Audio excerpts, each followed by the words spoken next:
Mis manos temblaban mientras sostenía las llaves de mi casa de playa. Había manejado 3 horas bajo el sol ardiente de julio, con mi bolsa de tela llena de frutas frescas que pensaba compartir con Miguel y Elena durante el fin de semana. Después de 6 meses sin pisar esa propiedad que compré con el sudor de 30 años trabajando en la fábrica textil, finalmente había decidido sorprenderlos. Qué tonta fui al pensar que mi llegada sería bienvenida. La puerta principal tenía una cerradura nueva, brillante, moderna, completamente diferente a la que yo había instalado hace 2 años. Mis llaves no entraban. Probé una y otra vez, sintiendo como el metal se resistía, como si la casa misma me rechazara.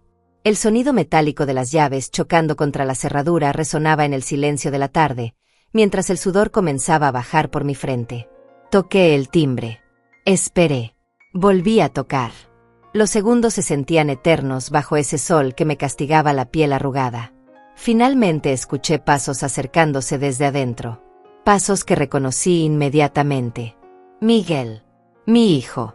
El niño que cargué en brazos cuando tenía fiebre, el joven que ayudé a pagar la universidad, el hombre que se casó con la bendición de mi dinero prestado para la boda. La puerta se abrió apenas una rendija. Sus ojos me miraron con una frialdad que nunca había visto antes. No era sorpresa. No era alegría. Era molestia pura, como si fuera una vendedora ambulante interrumpiendo su tranquilidad. Miguel, mi hijo, estaba parado ahí en pantaloneta y camiseta, con el cabello revuelto y una expresión que me heló la sangre. Detrás de él pude ver a Elena, mi nuera, sentada en el sofá que yo había comprado, bebiendo de una copa de vino que seguramente había salido de mi cava personal. Intenté sonreír. Levanté mi bolsa de frutas como ofrenda de paz. Las palabras salieron temblorosas de mi garganta seca. Le dije que había venido a pasar el fin de semana, que extrañaba la casa, que quería cocinar para ellos como antes. Miguel no me dejó terminar. Su voz sonó como un martillo golpeando metal cuando me dijo que no podía entrar. Que ya no era mi casa. Que él y Elena habían decidido que yo no era bienvenida. Que necesitaban su espacio privado. Sentí como si me hubieran arrancado el aire de los pulmones. Le pregunté qué quería decir con eso. Era mi casa. Yo la había comprado. Yo había pagado cada ladrillo, cada ventana, cada mueble que estaba adentro. La respuesta de Miguel fue como un cuchillo hundiéndose en mi pecho. Me dijo que ya no era mi casa porque ahora estaba a nombre de Elena. Que habían hecho los trámites legales. Que era hora de que yo entendiera que ellos eran los dueños legítimos ahora. Elena se acercó detrás de él. Su sonrisa era venenosa, triunfante. Me miró de arriba abajo como si fuera basura en su puerta. Con voz dulce pero llena de veneno me dijo que lamentaba que yo no hubiera entendido antes que las cosas habían cambiado. Miguel cerró la puerta un poco más, dejando apenas un espacio para que su cara siguiera visible. Sus siguientes palabras se clavaron en mi alma como vidrios rotos. Me dijo que era hora de que yo aceptara la realidad. Que Elena era su prioridad ahora. Que yo era parte del pasado. Pero lo que vino después destrozó algo dentro de mí que no sabía que podía romperse. Miguel me miró directo a los ojos y me dijo que había sido una carga durante años. Que él y Elena habían decidido liberarse de mi presencia tóxica.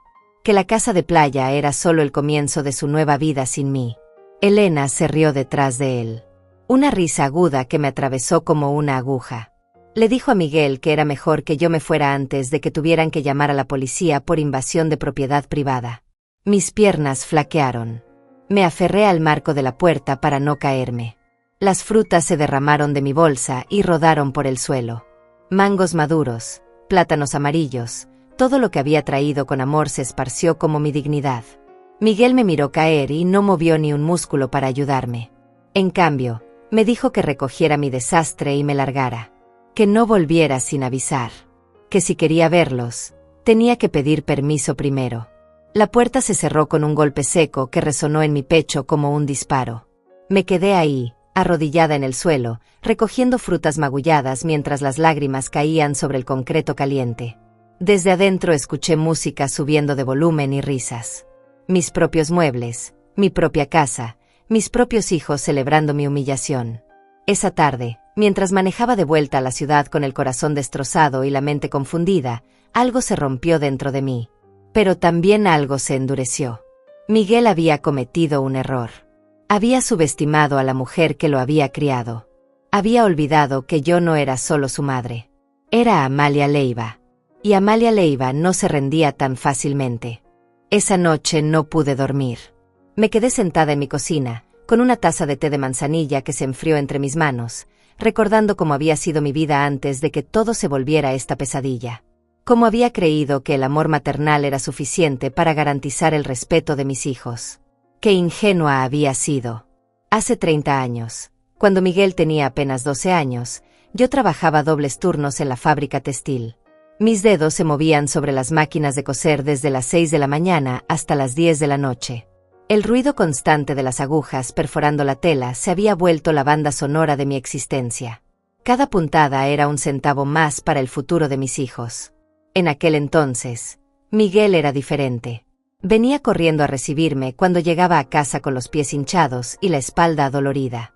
Me abrazaba y me decía que cuando fuera grande me compraría una casa bonita donde pudiera descansar. Sus ojos brillaban cuando me prometía que nunca me dejaría sola, que siempre cuidaría de su mamá. Esas promesas se sentían tan reales como el dolor en mis huesos después de 14 horas de trabajo. Yo le creía porque quería creerle. Porque necesitaba creer que todo ese sacrificio valía la pena. Que algún día mi hijo me vería como la heroína que había sido, no como la carga que ahora pensaba que era.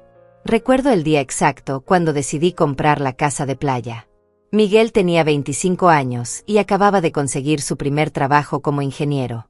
Llegó a casa emocionado, hablando de lo mucho que ganaba, de lo exitoso que se sentía. Me dijo que era hora de que yo me diera algunos lujos. Que merecía disfrutar después de tantos años de trabajo duro. Fue él quien me mostró el anuncio en el periódico. Una casa pequeña pero hermosa, a solo 4 cuadras de la playa.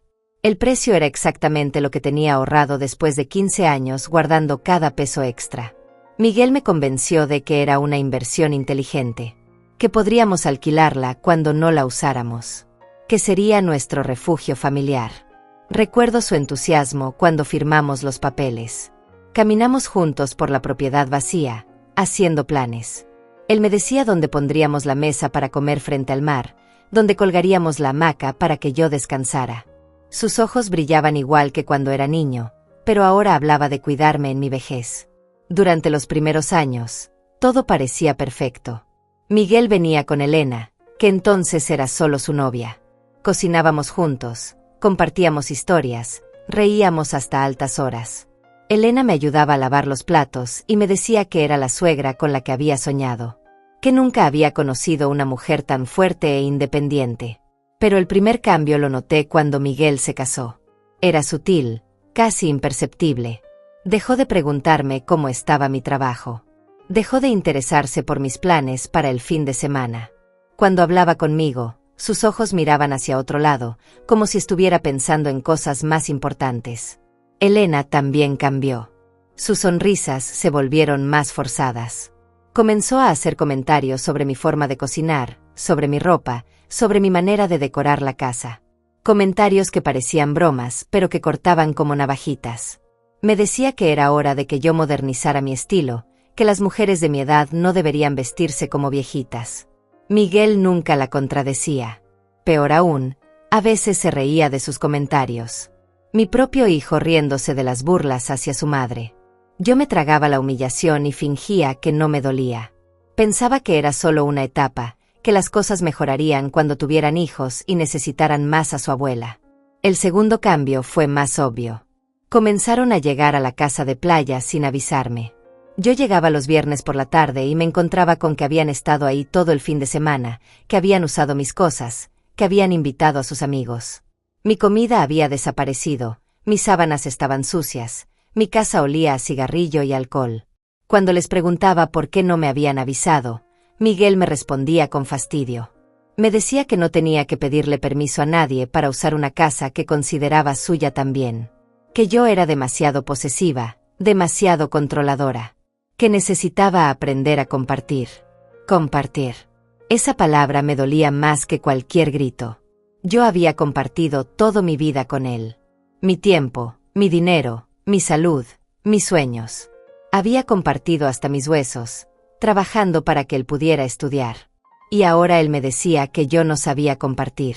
Elena aprovechaba estos momentos para intervenir con su falsa dulzura. Me decía que entendía mi apego a la casa, pero que también tenía que entender que Miguel era un hombre adulto que necesitaba su espacio. Que yo debería sentirme orgullosa de haber criado un hijo tan independiente. Independiente. Otra palabra que me atravesaba el pecho. Miguel era independiente para usar mi casa, para tomar mis decisiones, para ignorar mis sentimientos. Pero no había sido independiente para comprar su propia propiedad. No había sido independiente para construir su propia vida sin usar la mía como fundamento. Los últimos meses antes de la confrontación en la puerta, las señales eran imposibles de ignorar. Miguel llegaba a mi casa principal solo cuando necesitaba algo. Dinero prestado, favores, que cuidara sus plantas mientras viajaba. Sus visitas se habían vuelto transacciones comerciales. Yo era un banco, no su madre. Elena había dejado de fingir completamente. Me hablaba con condescendencia, como si fuera una niña que necesitaba explicaciones simples. Me decía que las madres de su generación sabían cuándo era hora de dejar ir a sus hijos. Que el amor verdadero a veces significaba hacerse a un lado. Hacerse a un lado. Esa frase me perseguía en las noches. Yo me había hecho a un lado toda mi vida para que ellos pudieran brillar. Me había hecho tan pequeña que ahora ellos pensaban que podían hacerme desaparecer completamente. Habían confundido mi generosidad con debilidad, mi amor con estupidez. Esa madrugada, sentada en mi cocina con el té frío, entendí que había estado ciega durante años. Que había interpretado señales de desprecio como independencia natural. Que había justificado crueldad como crecimiento personal. Que había sido cómplice de mi propia humillación. Pero también entendí algo más importante. Que ya no era la misma mujer que había firmado esos papeles hace años.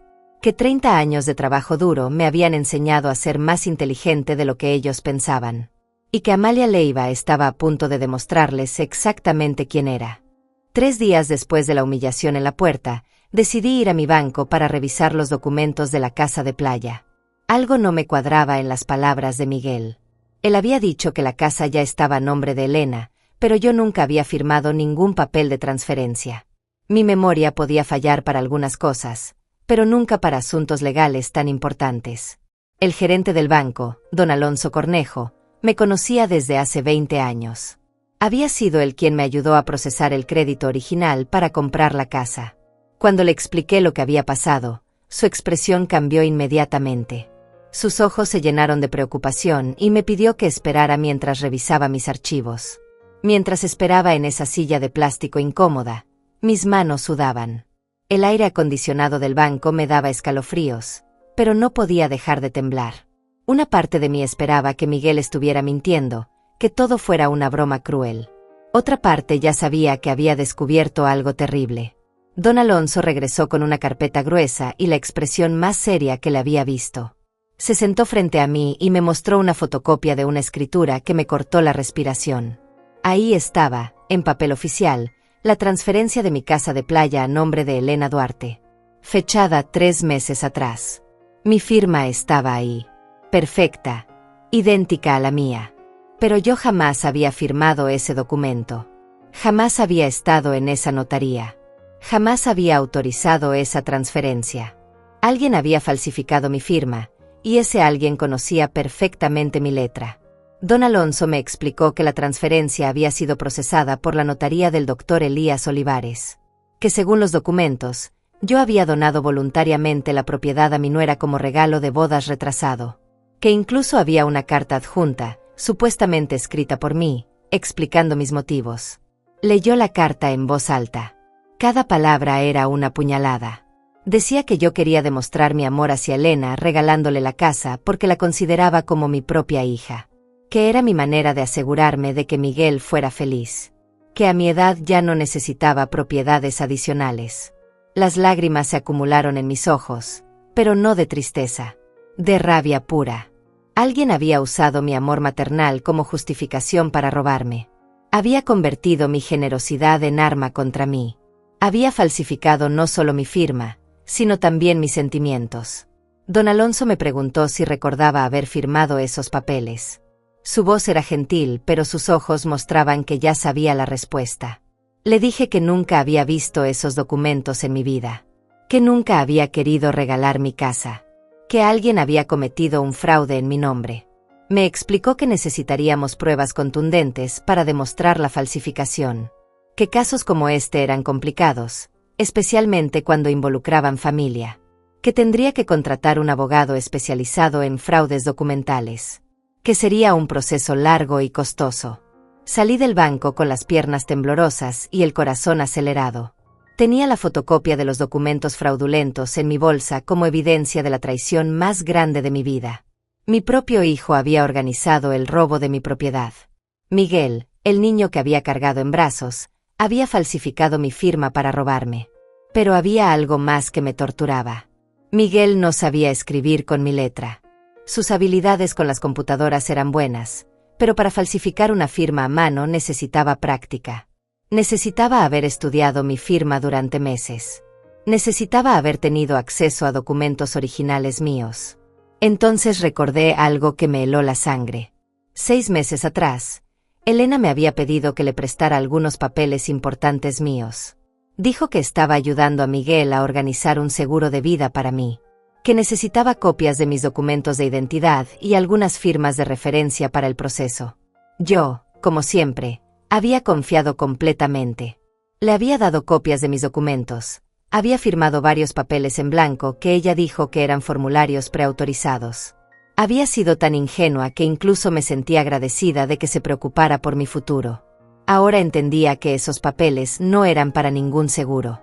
Elena había usado mi confianza para estudiar mi firma. Había practicado hasta perfeccionarla. Había planeado el robo durante meses mientras fingía ser mi nuera amorosa. Llegué a mi casa y busqué en mis archivos. Efectivamente, faltaban varios documentos importantes. Contratos viejos, papeles bancarios, recibos con mi firma. Elena los había tomado gradualmente, tan sutilmente que yo ni siquiera me había dado cuenta. Había sido la ladrona perfecta, robándome desde adentro de mi propia familia.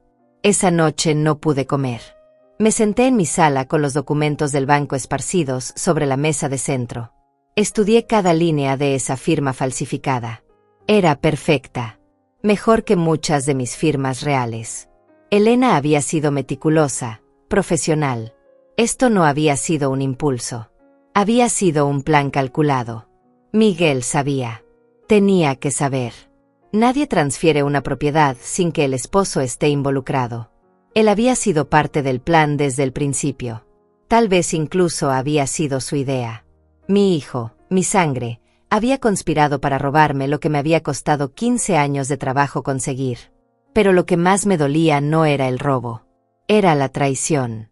Era saber que mientras yo los recibía en mi casa con comida casera y sonrisas genuinas, ellos estaban planeando cómo despojarme de mi patrimonio. Era saber que cada abrazo de Elena había sido actuado. Que cada te amo de Miguel había sido mentira. Recordé todas las veces que Elena me había preguntado sobre mis otras propiedades. Sobre mis ahorros. Sobre mis planes de herencia. Preguntas que yo había interpretado como interés familiar genuino. Ahora veía que había estado haciendo inventario de todo lo que podía robar. También recordé las conversaciones donde Miguel me había sugerido que pusiera propiedades a nombre de familia más joven. Decía que era una forma de evitar impuestos de herencia. Que era más inteligente hacer las transferencias en vida. Yo había rechazado esas sugerencias porque algo en mi instinto me decía que era peligroso. Mi instinto había tenido razón. Pero había llegado demasiado tarde. Ya habían logrado robar mi casa de playa. Y ahora sabía que probablemente estaban planeando robar más. Esta había sido solo la prueba. El ensayo general para robos más grandes. Esa madrugada, mientras veía amanecer desde mi ventana, tomé una decisión. No iba a confrontarlos inmediatamente. No iba a llorar ni a suplicar. Iba a ser inteligente. Iba a reunir todas las pruebas necesarias. Iba a moverme en silencio, como ellos habían hecho conmigo. Miguel y Elena habían cometido un error fatal. Habían subestimado a Amalia Leiva. Pensaron que podían robarme y que yo me quedaría callada por vergüenza o por amor maternal. Pero habían olvidado algo importante. Yo había sobrevivido 30 años en trabajos duros. Había criado hijos sola. Había construido un patrimonio desde cero. Y ahora iba a demostrarles que robar a Amalia Leiva había sido la peor decisión de sus vidas. Los siguientes días pasaron como una pesadilla lenta. Miguel no me llamó. Elena no me escribió. Era como si después de robarme hubieran decidido que yo ya no existía para ellos. El silencio de mi teléfono se había vuelto ensordecedor. Cada vez que sonaba, mi corazón saltaba esperando que fuera Miguel pidiendo perdón, explicando que todo había sido un malentendido terrible. Pero el teléfono solo sonaba para vendedores de seguros y facturas pendientes. Mi hijo me había borrado de su vida después de robarme. No había remordimiento. No había culpa. Solo indiferencia fría, como si los 30 años que pasé criándolo no hubieran significado nada. Me quedé sentada en mi cocina durante horas, tratando de entender cómo había llegado a este punto. Cómo había criado a un hijo capaz de falsificar mi firma. Cómo había aceptado a una nuera que me había estudiado como si fuera su víctima perfecta. Cómo había sido tan ciega ante las señales. Pero mientras más pensaba, más piezas del rompecabezas se empezaban a encajar. Recordé la vez que Elena me había preguntado sobre mis cuentas bancarias. Había dicho que Miguel quería asegurarse de que yo tuviera suficiente dinero para cualquier emergencia médica. Que era responsabilidad de ellos conocer mi situación financiera para poder ayudarme. Yo había sido tan ingenua que hasta les había mostrado mis estados de cuenta. Elena había tomado fotos con su teléfono, supuestamente para mostrarle a Miguel más tarde. Ahora sabía que había estado documentando exactamente cuánto dinero tenía y dónde lo guardaba. También recordé cuando Miguel me había sugerido que cambiara mi testamento. Decía que el que tenía era muy viejo, que las leyes habían cambiado. Que sería mejor hacer uno nuevo con un abogado moderno. Incluso me había dado el nombre de un notario que, según él, era muy bueno y económico. Yo había rechazado esa sugerencia porque mi testamento actual me parecía perfecto. Dejaba todo dividido entre mis 2 hijos por partes iguales. Pero ahora me daba cuenta de que Miguel quería cambiar eso. Quería asegurarse de que Elena también apareciera como beneficiaria directa. Busqué en mis papeles y encontré la tarjeta del notario que Miguel me había recomendado. Dr. Elías Olivares. El mismo nombre que había aparecido en los documentos de transferencia de mi casa. Miguel me había estado dirigiendo hacia el notario que después usaría para falsificar mi firma. Todo había sido planeado con meses de anticipación. Pero había algo más que me molestaba. Elena siempre había sido muy insistente en que yo guardara todos mis documentos importantes en un solo lugar. Decía que era más organizado, más seguro. Incluso me había regalado un archivero bonito para eso. Un archivero que tenía una cerradura muy simple, del tipo que cualquiera podía abrir con una horquilla. Revisé ese archivero y confirmé lo que ya sospechaba. Faltaban más documentos de los que había notado inicialmente. Copias de escrituras de mi casa principal, información sobre mi pensión, papeles de mi seguro de vida. Elena había estado sacando copias de todo gradualmente, tan despacio que yo nunca me di cuenta. Encontré algo más perturbador. En el fondo del archivero había papeles que yo no recordaba haber puesto ahí. Formularios bancarios a medio llenar con mi información personal. Borradores de cartas que supuestamente había escrito yo, pero con letra que no era mía. Elena había estado practicando falsificar no solo mi firma, sino también mi escritura completa. Uno de esos borradores me cortó la respiración. Era una carta dirigida al banco, solicitando agregar a Elena como copropietaria de mi cuenta principal de ahorros. La carta explicaba que Elena me ayudaba con mis finanzas porque yo ya no podía manejarlas sola debido a mi edad avanzada. Mi edad avanzada. Como si a los 71 años fuera una anciana senil incapaz de manejar mi propio dinero. Como si 30 años trabajando en fábricas no me hubieran enseñado a ser responsable con las finanzas. Elena me había estado pintando como una vieja incompetente para justificar tomar control de mis bienes.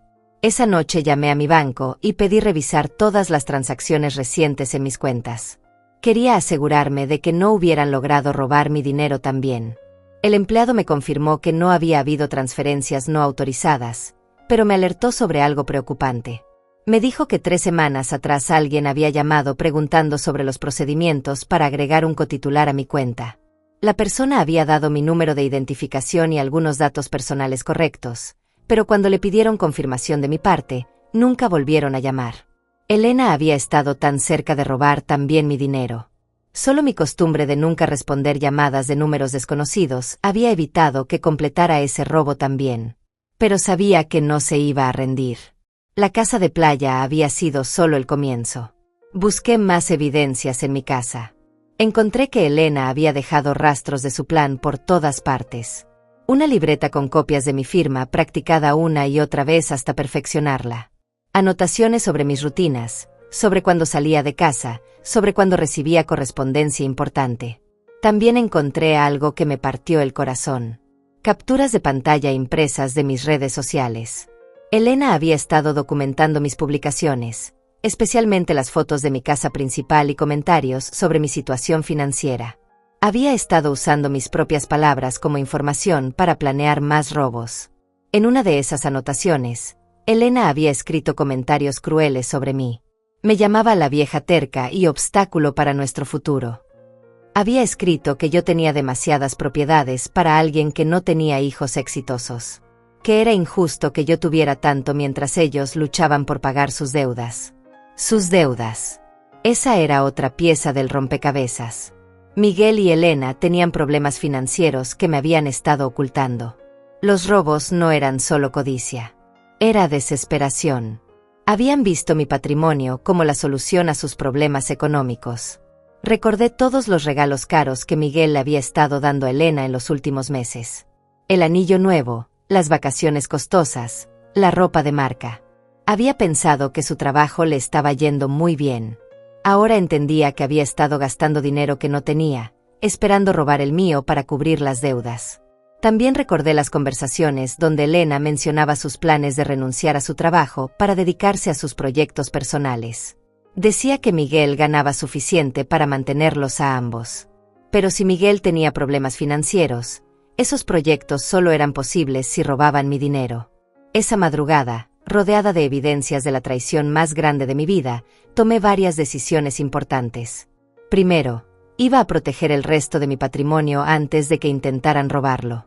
Segundo, iba a reunir todas las pruebas necesarias para recuperar mi casa de playa. Tercero, iba a hacerlo todo en silencio absoluto. Miguel y Elena habían jugado sucio. Habían usado mi amor y mi confianza como armas contra mí. Habían planeado robarme durante meses mientras fingían amarme. Habían convertido mi generosidad en mi debilidad. Pero habían cometido un error fatal. Habían dejado evidencia de todo. Eran ladrones amateur que se habían sentido tan seguros que no habían borrado sus rastros. Y ahora yo tenía todo lo que necesitaba para destruir sus planes. Amalia Leiva había sido víctima durante demasiado tiempo. Ahora era hora de convertirse en cazadora. A la mañana siguiente, me desperté con una claridad mental que no había sentido en semanas. Por primera vez desde la humillación en la puerta de mi propia casa, sabía exactamente qué tenía que hacer. Me vestí con mi mejor traje, el azul marino que usaba para ocasiones importantes, y salí de casa con un propósito que me daba fuerzas renovadas. Mi primera parada fue la notaría del doctor Elías Olivares. Necesitaba ver con mis propios ojos los documentos originales de la transferencia fraudulenta. Si iba a demostrar que mi firma había sido falsificada, necesitaba acceso a las pruebas físicas, no solo fotocopias. La secretaria de la notaría era una mujer joven de sonrisa profesional que me atendió con cortesía. Le expliqué que necesitaba revisar los documentos de la transferencia de mi propiedad, porque había algunas discrepancias que quería aclarar. Usé mi voz más dulce, la misma que había usado durante años para conseguir favores cuando necesitaba ayuda con Miguel. Cuando la secretaria me mostró los documentos originales, mi corazón se aceleró. Ahí estaba mi firma falsificada, pero también algo más importante. Había inconsistencias evidentes que un experto podría detectar fácilmente. La presión del bolígrafo era diferente en ciertas partes. Algunas letras tenían un temblor que mi mano firme nunca produciría. Le pregunté a la secretaria si recordaba cuándo se había procesado esa transferencia. Me dijo que había sido un día muy ocupado, que habían atendido muchos clientes. Pero recordaba que la señora que había firmado había venido acompañada de una pareja joven. Una mujer rubia muy elegante y un hombre alto que parecía nervioso. Elena y Miguel habían estado ahí. Habían traído a una impostora para hacerse pasar por mí. Alguien que había estudiado mi firma lo suficiente como para reproducirla convincentemente. La secretaria me describió a la falsa Amalia, una mujer mayor, de cabello gris, que había hablado muy poco y había firmado rápidamente. Le pedí a la secretaria si podía ver las cámaras de seguridad de ese día. Me dijo que solo se guardaban por 30 días, pero que podía preguntarle al doctor Olivares si había alguna excepción. Cuando mencioné que sospechaba de fraude documental, su expresión cambió completamente. Me dijo que el doctor me atendería inmediatamente. El doctor Olivares era un hombre de mediana edad con la expresión cansada de alguien que había visto demasiadas traiciones familiares. Cuando le expliqué mi situación, no pareció sorprendido. Me dijo que casos como el mío eran más comunes de lo que la gente pensaba, que familias enteras se destruían por documentos falsificados. Le mostré mi identificación original y me pidió que firmara mi nombre varias veces en papel oficial. Comparó mis firmas reales con la que estaba en los documentos de transferencia. Incluso sin ser experto en grafología, las diferencias eran evidentes. La falsa tenía un estilo completamente diferente en la formación de ciertas letras. El doctor Olivares me confirmó algo terrible. Me dijo que la mujer que había firmado en mi nombre había venido muy bien preparada. Tenía documentos de identidad que parecían auténticos. Conocía detalles personales míos que solo familia cercana podría saber. Había sido una actuación muy convincente, pero me dio una esperanza. Me explicó que tenía derecho a solicitar una investigación criminal por suplantación de identidad y fraude documental, que con las pruebas adecuadas, podía no solo recuperar mi propiedad sino también procesar penalmente a los responsables. Mi siguiente parada fue la oficina del registro de propiedades. Necesitaba obtener copias certificadas de todos los documentos relacionados con la transferencia. Quería construir un expediente completo que ningún abogado pudiera desestimar. En el registro me encontré con algo que me sorprendió. La empleada que me atendió me reconoció inmediatamente. Me dijo que había estado esperando que apareciera porque algo sobre esa transferencia le había parecido extraño desde el principio. Me explicó que la mujer que se había hecho pasar por mí había actuado de manera muy nerviosa. Había evitado el contacto visual y había contestado las preguntas de forma evasiva. Además, había insistido en hacer todo el trámite el mismo día, sin dar tiempo para verificaciones adicionales. La empleada había anotado sus sospechas en el expediente, pero no había podido hacer nada más sin una denuncia formal. Me dijo que estaría dispuesta a testificar sobre las irregularidades que había observado durante el proceso de transferencia. Con esa información, fui directo a buscar un abogado especializado en fraudes documentales. Quería a alguien que hubiera manejado casos similares y que entendiera la complejidad de las traiciones familiares. No podía permitirme contratar al más caro, pero necesitaba a alguien competente. Encontré al doctor Cristian Olivares, un abogado joven pero con excelente reputación en casos de fraude familiar. Su oficina era pequeña pero organizada, llena de libros de derecho y expedientes bien archivados. Cuando le conté mi historia, se indignó genuinamente. Me dijo que casos como el mío eran especialmente crueles porque explotaban la confianza familiar. El doctor Cristian me explicó el proceso legal paso a paso. Tendríamos que presentar una denuncia penal por falsificación de documentos y suplantación de identidad. Simultáneamente, iniciaríamos un proceso civil para recuperar la propiedad. Todo tomaría tiempo, pero las pruebas que ya había reunido eran muy sólidas. Me advirtió que Miguel y Elena probablemente contratarían abogados costosos y tratarían de prolongar el proceso, que intentarían presentarme como una anciana confundida que había olvidado haber firmado los documentos, que usarían mi edad como arma contra mí. Pero también me dio esperanza. Me dijo que las inconsistencias en la firma eran evidencia contundente, que los testimonios de la secretaria y la empleada del registro agregarían credibilidad a mi caso, que tenía buenas posibilidades de ganar y recuperar mi propiedad. Le pedí que manejara todo con absoluta discreción. No quería que Miguel y Elena supieran que estaba investigando hasta que fuera demasiado tarde para que destruyeran evidencia. El doctor Cristian me aseguró que trabajaríamos en silencio total hasta tener todo preparado. Esa tarde fui a mi banco a proteger el resto de mi patrimonio.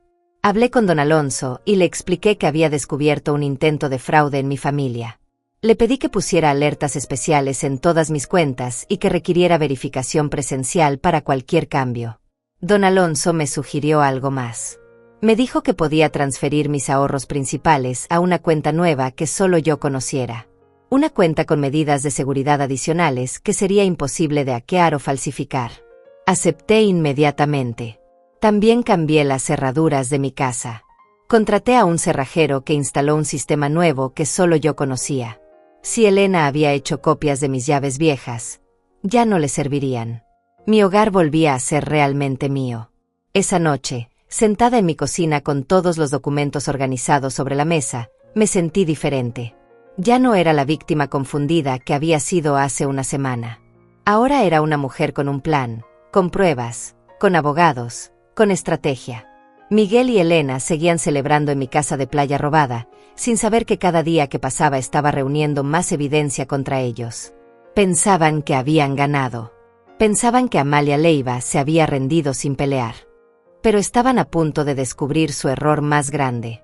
Habían robado a la mujer equivocada.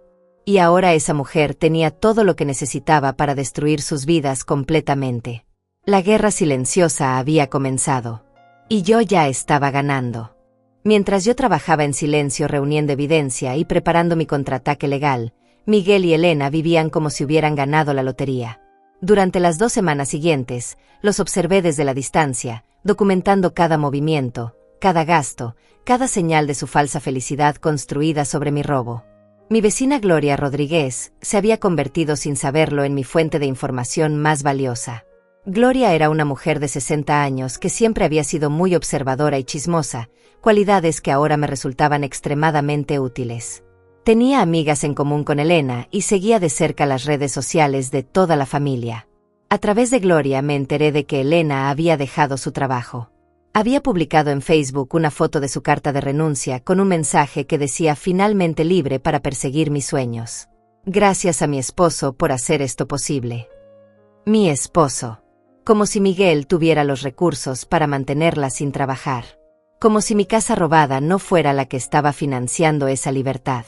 Las fotos que Elena subía a Instagram me cortaban el corazón y me daban rabia al mismo tiempo. Ahí estaba ella, posando en mi terraza con vistas al mar, bebiendo cócteles en mis muebles, usando mi cocina para preparar cenas románticas. Cada imagen tenía decenas de comentarios de amigas felicitándola por su nueva casa de playa y su vida perfecta. Miguel también había comenzado a publicar contenido que me enfermaba. Fotos de atardeceres desde mi balcón con frases motivacionales sobre liberarse de las energías tóxicas y construir tu propio destino. Una de sus publicaciones decía, a veces tienes que cortar lazos que te limitan para poder volar. Estaba hablando de mí. Su propia madre era el lazo tóxico del que se había liberado. Pero lo que más me dolía eran las fotos donde aparecían juntos en mi casa, actuando como la pareja perfecta. Miguel abrazando a Elena en mi sala, los dos brindando con champán en mi cocina, Elena leyendo un libro en mi hamaca mientras Miguel trabajaba en su laptop. Habían convertido mi refugio en el escenario de su romance falso. Gloria me mostró las historias de Instagram de Elena donde documentaba su nueva rutina diaria. Desayunos elaborados en mi mesa del comedor, sesiones de yoga en mi jardín, largas caminatas por la playa que yo había soñado disfrutar en mi vejez.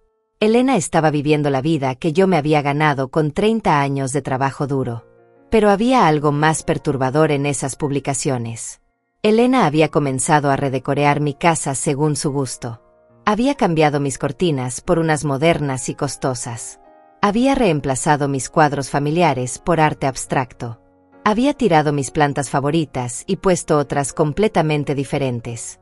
No solo me había robado la casa. Estaba borrando sistemáticamente cualquier rastro de que yo hubiera existido ahí. Era como si estuviera matando mis recuerdos, eliminando mi historia de ese lugar que había sido mi refugio durante años. Miguel también había hecho cambios significativos. Había instalado un sistema de sonido costoso, había comprado una parrilla nueva para el patio, había mandado hacer una pérgola elegante donde antes estaba mi pequeño jardín de hierbas.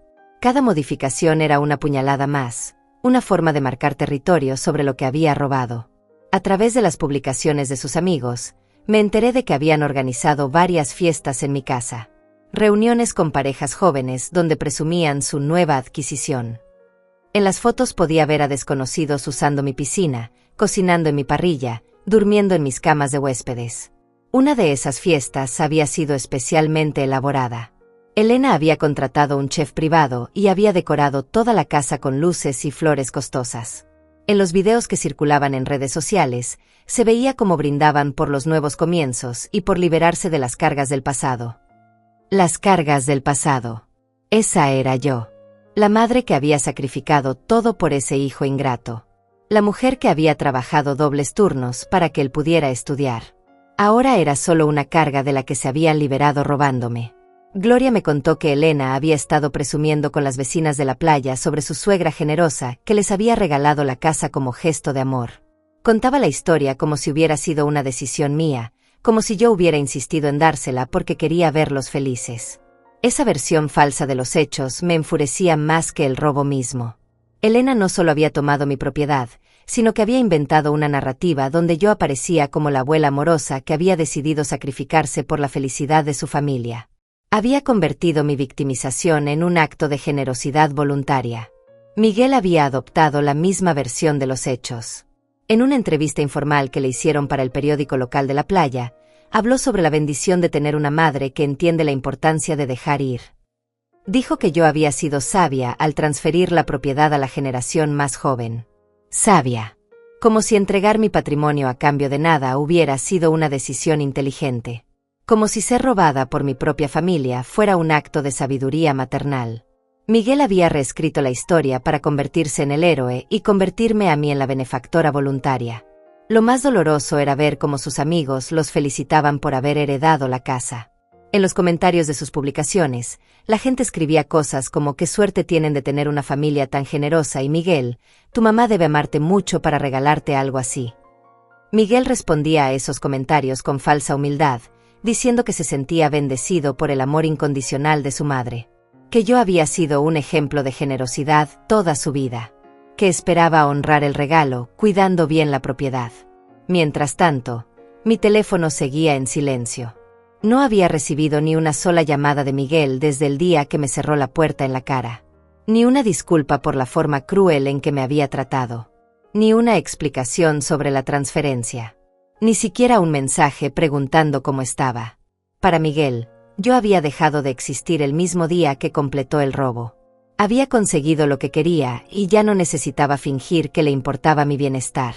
La máscara de hijo amoroso había caído completamente, revelando al extraño cruel que siempre había estado debajo. Elena tampoco había intentado contactarme. En sus redes sociales no había ni una sola mención de mí como persona. Era como si los años de convivencia familiar nunca hubieran existido. Como si las cenas navideñas, los cumpleaños celebrados juntos, las conversaciones íntimas hubieran sido solo mi imaginación. Pero mientras ellos vivían su fantasía de riqueza robada, yo seguía trabajando metódicamente. Cada foto que publicaban se convertía en evidencia de su estilo de vida financiado por mi robo. Cada gasto documentado en redes sociales sería útil cuando el juez tuviera que decidir sobre reparaciones económicas. Durante esas 2 semanas, también descubrí algo más perturbador. Elena había comenzado a contactar a mis otros conocidos, especialmente a las pocas amigas que tenía en común con ella. Les había estado contando su versión falsa de los hechos, pero con detalles adicionales diseñados para hacerme quedar mal. A través de Gloria supe que Elena había estado diciendo que yo estaba confundida por la edad y que había creado problemas innecesarios después de regalar la casa. Que Miguel estaba preocupado por mi salud mental, porque yo había comenzado a inventar historias sobre robos inexistentes. Era una estrategia diabólica. Elena estaba sembrando la semilla de que yo era una anciana delusional cuyas acusaciones no debían tomarse en serio. Estaba preparando el terreno para cuando yo finalmente contraatacara, construyendo una narrativa donde cualquier acción legal de mi parte sería vista como el berrinche de una vieja senil. Pero Elena había subestimado algo fundamental. Yo tenía documentos. Tenía testigos. Tenía evidencia física. Y muy pronto, tendría la oportunidad de demostrar exactamente quién era la mentirosa en esta historia. Mientras ellos celebraban en mi casa robada, yo terminaba de preparar su destrucción total. Después de 3 semanas de investigación silenciosa, el doctor Christian me confirmó que teníamos todo lo necesario para proceder. Las pruebas eran abrumadoras. El análisis grafológico había confirmado que mi firma había sido falsificada. Los testimonios de la secretaria de la notaría y la empleada del registro eran sólidos. Las inconsistencias en los documentos eran evidentes incluso para ojos no expertos. Era hora de actuar. Pero yo quería hacer esto de una manera que Miguel y Elena nunca olvidarían. No iba a aparecer gritando en su puerta como una loca desesperada. No iba a suplicar ni a llorar. Iba a demostrar mi verdad con la dignidad que ellos habían tratado de quitarme. El doctor Christian había programado la presentación de la denuncia penal para un viernes por la mañana. Pero yo tenía otros planes para el jueves anterior. A través de Gloria había descubierto que Miguel y Elena iban a organizar una fiesta grande ese fin de semana para celebrar el cumpleaños de Elena. Habían invitado a más de 30 personas a mi casa robada. Decidí que esa fiesta sería el escenario perfecto para mi revelación.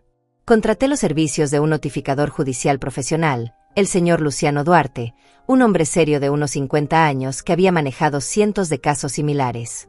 Le expliqué exactamente lo que quería que hiciera y cuándo. También contacté a un periodista local, la señora Sara Cornejo, que había escrito varios artículos sobre fraudes familiares. Le conté mi historia y le mostré las pruebas. Ella se indignó genuinamente y me ofreció cubrir el caso desde el principio. Quería que la historia de Miguel y Elena se hiciera pública para advertir a otras familias sobre este tipo de traiciones. El jueves por la tarde, mientras Miguel y Elena ultimaban los preparativos para su fiesta del día siguiente, yo me vestí con mi mejor vestido negro y me dirigí a la casa de playa. No iba sola. Me acompañaban el doctor Christian, el notificador judicial, la periodista y Gloria como testigo moral. Llegamos exactamente a las 5 de la tarde, cuando sabía que Miguel y Elena estarían en casa preparando todo. El sonido del timbre interrumpió la música que salía desde adentro. Pude escuchar voces apagadas y pasos acercándose a la puerta. Elena abrió la puerta con una sonrisa que se congeló instantáneamente cuando me vio.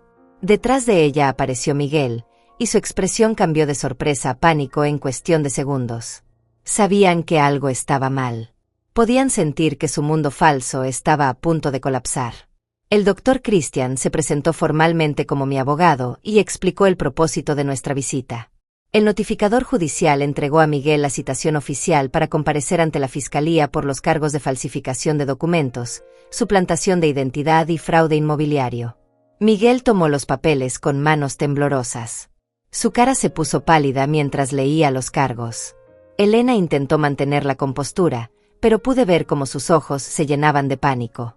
Ninguno de los dos dijo una palabra durante los primeros minutos. Entonces Miguel exploté.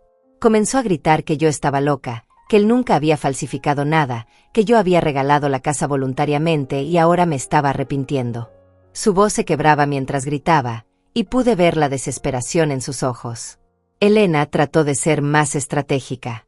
Con voz temblorosa pero controlada, dijo que todo había sido un malentendido, que ella tenía documentos que probaban que la transferencia había sido legítima, que yo estaba confundida por mi edad y que esto era solo una venganza porque me sentía abandonada. Pero el doctor Christian no se inmutó. Con voz calmada y profesional, les explicó que teníamos pruebas irrefutables del fraude. Les mostró fotografías del análisis grafológico que demostraba que mi firma había sido falsificada. Les leyó testimonios de testigos que habían identificado inconsistencias en el proceso de transferencia. La cara de Elena se descompuso completamente cuando vio las pruebas. Miguel intentó arrebatar los documentos de las manos del doctor Christian, pero el notificador judicial intervino y le advirtió que cualquier agresión sería añadida a los cargos. Fue entonces cuando decidí hablar. Con la voz más calmada que pude reunir, le dije a Miguel que había cometido el error más grande de su vida, que había subestimado a la mujer que lo había criado, que había confundido mi amor maternal con debilidad. Le recordé todos los años que había trabajado para darle una educación, todos los sacrificios que había hecho para que él pudiera tener una vida mejor, todo el amor incondicional que le había dado, incluso cuando comenzó a tratarme mal. Miguel intentó interrumpirme, pero yo continué. Le dije que había documentado cada gasto que habían hecho con mi propiedad robada, cada fiesta, cada remodelación, cada cambio que habían hecho a mi casa. Todo sería usado como evidencia de que sabían perfectamente que habían cometido un crimen. Elena comenzó a llorar. No eran lágrimas de remordimiento, sino de pánico puro. Se dio cuenta de que todas sus publicaciones en redes sociales, todas las fotos presumiendo la casa, todas las fiestas documentadas, se habían convertido en evidencia en su contra. El doctor Christian les explicó las consecuencias legales que enfrentaban. Falsificación de documentos podía resultar en hasta 5 años de prisión. Suplantación de identidad era otro delito grave. Fraude inmobiliario tenía penas adicionales. Además, tendrían que pagar reparaciones económicas por todos los gastos que habían hecho con mi propiedad. Miguel intentó una última estrategia desesperada. Se puso de rodillas frente a mí y comenzó a suplicar perdón. Dijo que Elena lo había manipulado, que había sido idea de ella, que él había sido solo una víctima de su influencia. Intentó tocar mis manos mientras lloraba, pidiendo que retirara los cargos. Pero yo me mantuve firme. Le dije que era demasiado tarde para arrepentimientos, que había tenido semanas para llamarme, para explicarme, para pedirme perdón. En lugar de eso, había elegido humillarme y tratarme como si fuera basura. Elena también intentó suplicar. Me dijo que me devolvería la casa inmediatamente, que harían cualquier cosa para arreglar la situación. Que habían cometido un error terrible, pero que podíamos solucionarlo en familia, sin involucrar a la justicia. Pero yo ya había tomado mi decisión. Les expliqué que esto no era solo sobre recuperar mi propiedad. Era sobre demostrar que nadie, ni siquiera mi propio hijo, podía robarme y humillarme sin consecuencias. Era sobre enviar un mensaje a cualquier otra familia que pensara que podía abusar de sus mayores. La periodista había estado documentando todo silenciosamente. Cuando Miguel se dio cuenta de que había una reportera presente, su pánico se intensificó. Le gritó que no tenía derecho a estar ahí, que esto era un asunto privado. Pero ella le explicó que estaba en propiedad pública y que tenía todo el derecho de documentar un caso de interés social. El doctor Christian les entregó la notificación final. Tenían 72 horas para desalojar la propiedad voluntariamente antes de que se ejecutara una orden judicial de desalojo. Todos sus cambios y remodelaciones tendrían que ser evaluados para determinar reparaciones adicionales. Cuando nos retiramos, pude escuchar a Miguel y Elena gritándose el uno al otro desde adentro de la casa. Sus voces se filtraban a través de las ventanas mientras se culpaban mutuamente por el desastre. Su relación perfecta se estaba desmoronando junto con sus planes criminales. Esa noche, la historia apareció en el periódico local con el titular Abuela recupera casa robada por hijo y no era mediante fraude documental. El artículo incluía fotografías de los documentos falsificados y detalles sobre cómo habían planeado el robo durante meses. Pero lo mejor estaba por venir. Miguel y Elena aún no sabían que su pesadilla apenas comenzaba. El lunes por la mañana, 72 horas después de la notificación judicial, Miguel me llamó por primera vez en más de un mes. Su voz sonaba completamente diferente. Ya no era el hombre arrogante que me había cerrado la puerta en la cara. Era un extraño desesperado, quebrado, suplicando por una misericordia que ya no tenía derecho a pedir. Lloró al teléfono como no había llorado desde que era niño. Me suplicó que retirara los cargos, que tuviéramos compasión, que pensara en nuestra relación familiar. Me dijo que Elena estaba devastada, que no habían dormido en días, que sus vidas estaban desmoronando. Como si el dolor que me habían causado no hubiera importado cuando pensaron que podían salirse con la suya. Le respondí con la misma frialdad con la que él me había tratado. Le dije que ya era demasiado tarde para lágrimas. Que habían tenido meses para reconsiderar sus acciones mientras planeaban robarme. Que habían tenido semanas para llamarme después de humillarme. Que ahora tendrían que enfrentar las consecuencias de sus decisiones. Miguel intentó chantajearme emocionalmente. Me dijo que si seguía adelante con los cargos, perdería a su único hijo para siempre. Que Elena estaba considerando divorciarse de él por mi culpa. Que yo estaba destruyendo a mi propia familia por venganza. Como si él no hubiera destruido nuestra relación el día que decidió robarme. Colgué el teléfono sin decir una palabra más.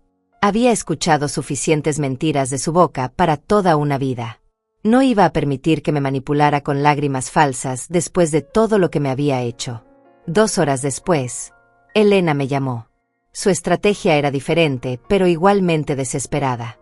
Me habló con una voz dulce que intentaba recrear la intimidad que habíamos compartido cuando fingía amarme. Me dijo que Miguel la había obligado a participar en el fraude, que ella había sido solo una víctima de su manipulación. Elena me contó una historia completamente inventada sobre cómo Miguel la había amenazado con dejarla si no participaba en el plan. Dijo que había estado aterrorizada, que no había sabido cómo decirme la verdad, que había estado planeando confesarme todo antes de que yo descubriera el fraude.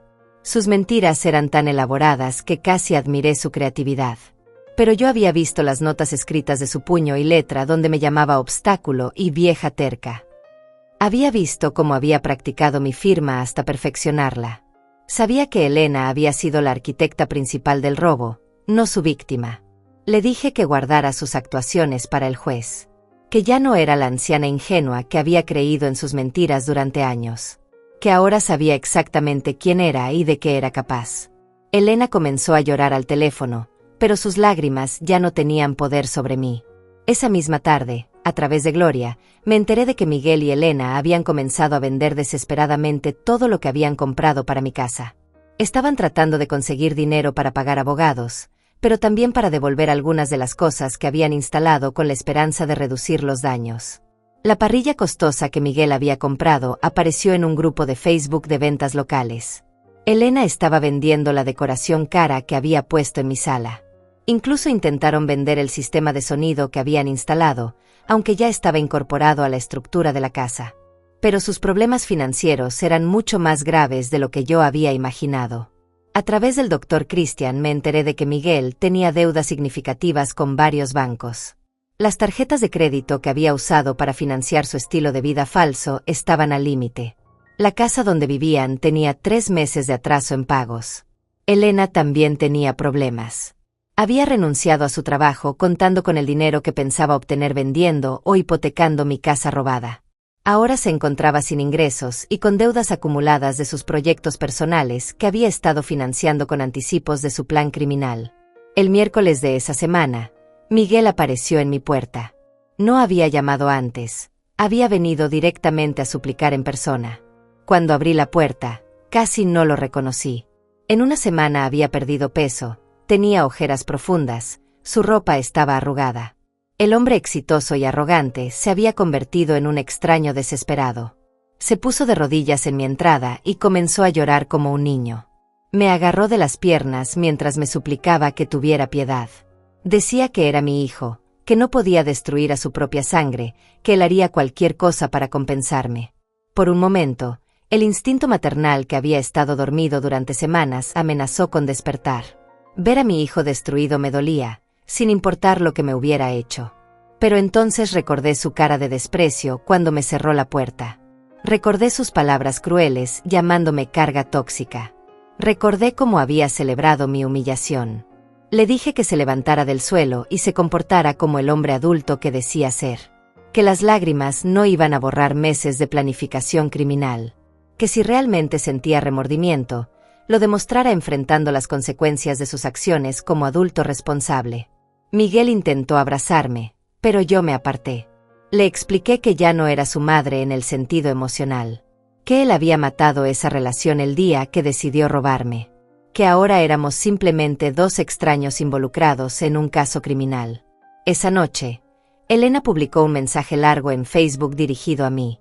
Era su último intento desesperado de manipulación pública. En el mensaje me describía como una madre vengativa que estaba destruyendo a su propia familia por orgullo. Decía que Miguel estaba enfermo de depresión por mi crueldad y que yo iba a cargar con la culpa si algo le pasaba. El mensaje también incluía mentiras sobre nuestra historia familiar. Elena decía que yo siempre había sido controladora y manipuladora, que había usado mi dinero para mantener a Miguel dependiente de mí, que la transferencia de la casa había sido mi idea, pero que ahora me estaba arrepintiendo porque no podía aceptar que Miguel fuera independiente. Pero la estrategia de Elena fue contraproducente. Los comentarios en su publicación no fueron los que esperaba. La gente que había leído el artículo del periódico comenzó a llamarla ladrona y estafadora. Sus propias amigas empezaron a cuestionar su versión de los hechos cuando vieron las pruebas documentales que habían sido publicadas. Una de las amigas de Elena comentó que recordaba perfectamente cómo Elena había presumido sobre heredar la casa, no sobre recibirla como regalo. Otra persona mencionó que Elena había estado gastando dinero como si fuera rica mucho antes de que supuestamente recibiera la casa. Para el viernes de esa semana, Miguel y Elena habían contratado un abogado defensor, pero las noticias que les dio fueron devastadoras. El licenciado les explicó que las pruebas en mi contra eran prácticamente irrefutables. Que lo mejor que podían esperar era negociar una sentencia reducida a cambio de cooperar completamente y devolver todo lo robado. El sábado, Miguel me envió un mensaje de texto que me partió el corazón y me llenó de satisfacción al mismo tiempo. Decía que Elena lo había abandonado, que se había ido a casa de su hermana y había comenzado los trámites de divorcio, que él estaba solo, sin dinero, sin esposa, sin casa y sin madre. Su mensaje terminaba diciendo que esperaba que yo estuviera feliz con mi venganza, que había conseguido destruir completamente su vida, que ahora éramos verdaderamente extrañas y que nunca me perdonaría por haberlo abandonado en el momento más difícil de su existencia. Leí ese mensaje varias veces. Miguel todavía no entendía que él había sido quien me abandonó primero, que él había sido quien había destruido nuestra relación, que las consecuencias que estaba viviendo no eran mi venganza, sino la justicia natural de sus propias acciones. Esa noche, por primera vez en meses, dormí profundamente. Sabía que mi pesadilla estaba llegando a su fin, mientras que la de ellos apenas comenzaba.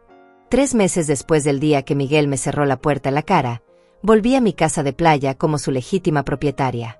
Las llaves brillaban en mi mano como símbolos de una justicia que había tardado demasiado en llegar.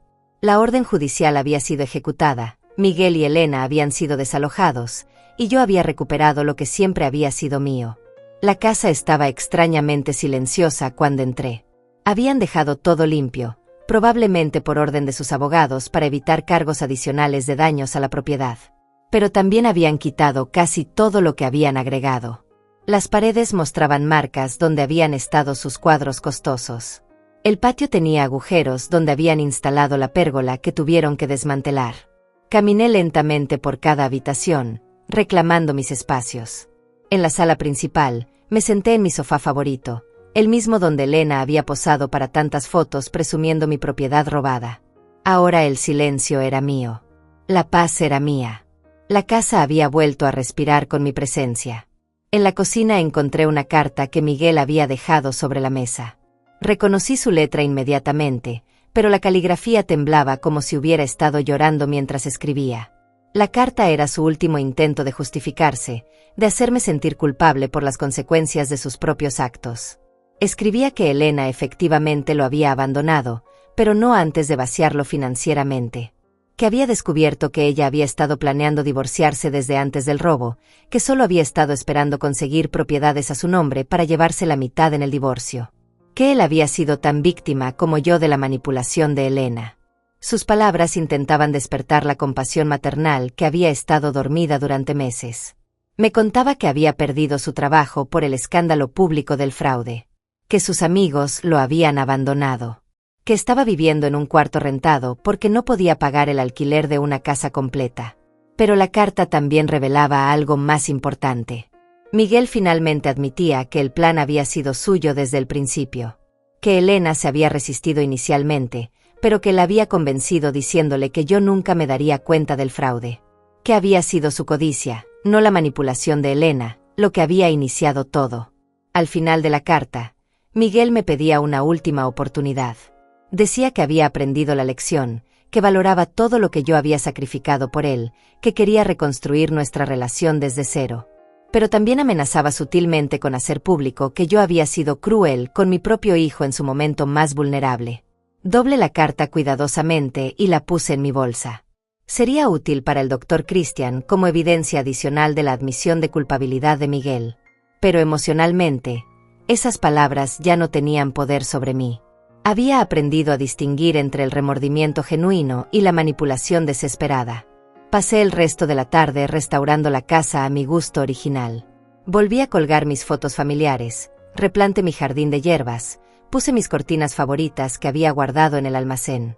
Cada objeto que regresaba a su lugar era una declaración de que Amalia Leiva había sobrevivido al intento de borrar su existencia. Al atardecer, me senté en mi terraza con una taza de té de manzanilla, mirando el mar que había soñado disfrutar en paz durante tantos años.